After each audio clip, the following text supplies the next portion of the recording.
Sa Talisay City, ginapatihan miyembro sa New People's Army nga may mga warrant of arrest na dakpan sa pagpadulong sa balay sa Ginbilin ang lapsag nga ginapahayag bata sa isa man ka miyembro sa rebelde nga grupo.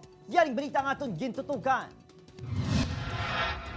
Wala na makapalagpang ginapatihan miyembro sa New People's Army nga si Rufa Bainosa alias Ka Reniel matapos na dakpan sa operasyon sa militar kag kapulisan sa barangay San Fernando, Talisay City. Ginapatihan nga ginsugo ini isang kaupod sa grupo nga si alias Ka Jandy nga magpadulong sa balay ni Marilyn Janton kung sa rin ginbilin sini iya duha ka bulan nga bata sa Miyerkules sang kagahon matapos ginayam sa otoridad. Kami po ay naniniwala na ito ay maaaring balikan ng mga kasamahan ng New People's Army.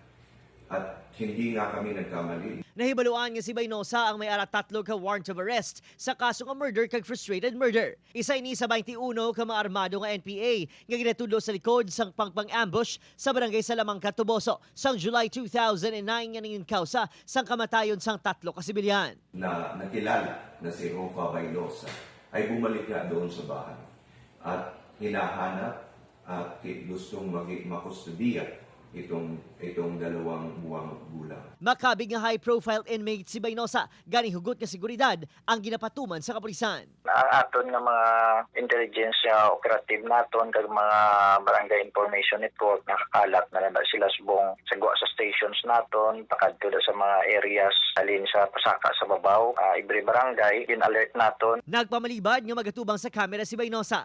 Ang lapsag ang gintugyan na sa isa ka temporary shelter samtang padayon ginapangita ang mahimata sini nga posible magtatap sa iya. Madumduman nga may lead ng otoridad sa kung sinong pamilya sang lapsag. Samtang gindayo naman sa militar ang mga residente sang barangay San Fernando nga nangisaw nga report ang presensya sang NPA nga ginapatihan nagapanghuthot pa sa ilang barangay.